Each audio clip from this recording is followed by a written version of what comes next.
2 semaines après son investiture, Donald Trump prend une grosse décision qui choque tout le continent africain. De quoi s'agit-il réellement?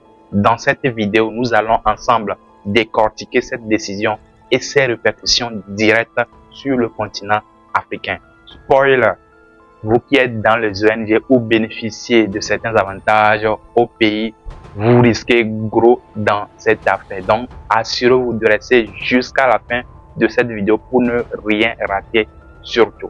Et pour ceux qui viennent de nous rejoindre, bienvenue sur Explore Monde. Ici, nous parlons de géopolitique, d'économie, de business. Nous faisons également des investigations. Pour rappel, Explore Monde, c'est la chaîne secondaire de Explore Blockchain qui date de plus de 3 ans et qui a une audience de plus de 10 000 personnes actuellement.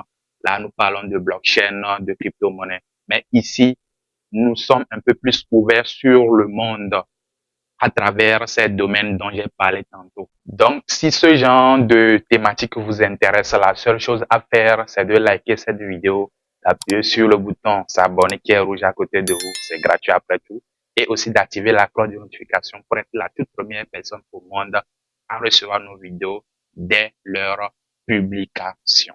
Alors, qu'est-ce qui se passe?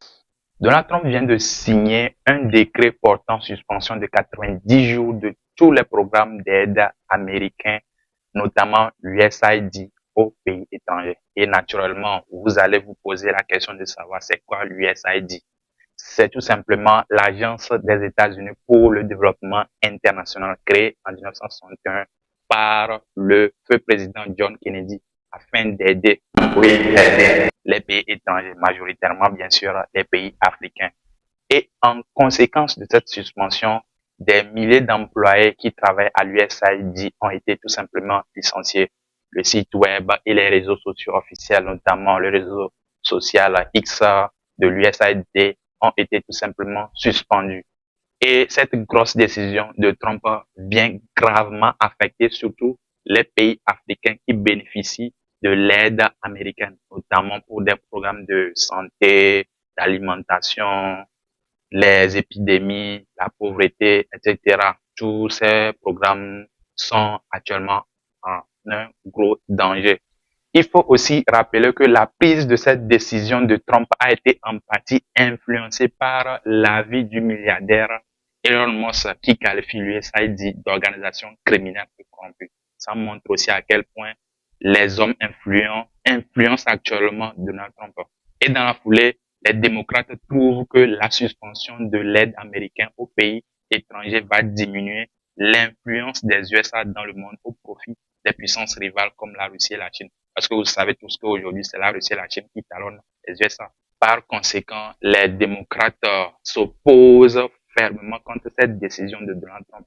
Et des manifestations ont été d'ailleurs organisées à Washington DC pour contester fermement. Alors, est-ce que cette décision arrange finalement les pays africains? Qu'est-ce que les Africains eux-mêmes pensent de cette suspension de Trump? Eh bien, quand on va sur la toile, les avis divergent parce qu'il y a d'aucuns qui pensent que Trump est trop sévère parce que ces aides permettent de financer beaucoup de besoins dans plusieurs domaines et bloquer l'accès à ces programmes financiers, c'est vraiment du chaos pour les différentes ONG qui défendent plusieurs causes en Afrique. Par contre, d'autres pensent que cette décision est non seulement salutaire, mais aussi elle devrait définitivement être prise et non seulement sur une période de 90 jours. Trump should cut everything completely. He shouldn't even make it 99, 90, whatever this. He should cut it completely. We don't need it.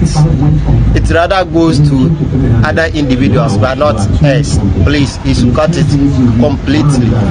Selon eux, ces aides n'ont jamais contribué au supposé développement de l'Afrique. Les fonds arrivent, les responsables qui reçoivent ces fonds-là se remplissent les poches au détriment des vraies nécessités. Often the money given to us in foreign aid is lost to corruption, misuse, depleted and overrated salaries to particular individuals, or sometimes we lose billions of money that are unaccounted for. So it only makes sense that the donor is asking for an edit, and if that means pausing the amount of money coming in, they should. Bon, C'est la triste réalité selon eux. Ils trouvent par conséquent que cette suspension va un peu plus responsabiliser les États africains pour qu'ils arrêtent d'être des éternels mendiants. D'ailleurs, l'ex-président du Kenya dit aux Kenyans et aux autres pays africains d'arrêter de pleurnicher parce que quelqu'un a refusé de les aider. Selon lui, les USA ne sont pas obligés d'aider qui que ce soit, comme on peut le constater dans cette vidéo à travers ses propres dires. People the other day crying, oh, I don't know, Trump has removed money. He said he's not giving us any more money. Watu wanalia. Why are you crying? It's not your government, it's not your country.